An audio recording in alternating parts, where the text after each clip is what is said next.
मान जानत नी काहे हर घड़ी करेलू गुस्सा हो, बेरी बेरी तू देखावेलू घुसा हो। नाच देख जब हम जाइले जवार में हसीना हम जवान दे दे हम प्यार में कबो रसिया ना दे बाजार में।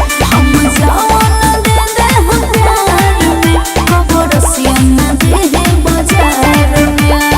बुझला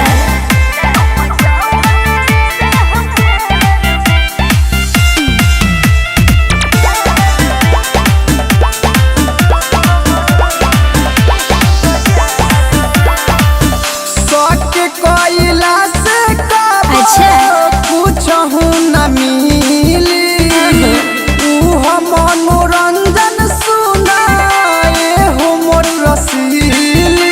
चल हटा सुन ना निमन मोहरद के वो हो फसावेली सा और में हर से अलग करावेली सा।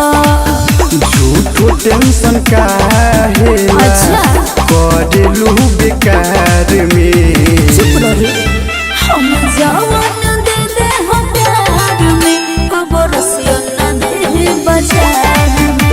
हम जवान दे दे हम प्यार में कबो रसिया ना दे बाजार में।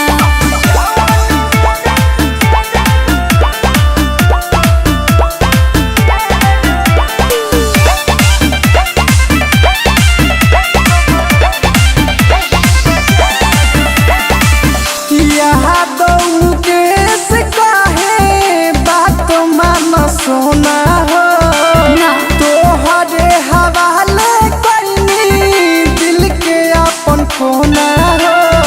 अच्छा का बोलो सुना ना समझाई तो बोलला माने सोची सोची ऊपर नीचे पाने हो।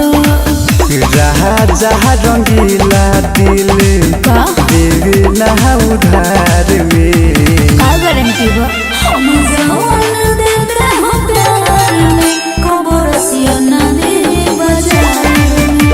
हम जवान दे दे हम प्यार में कबो रसिया ना दे बाजार में। झूठे सपना ना दे।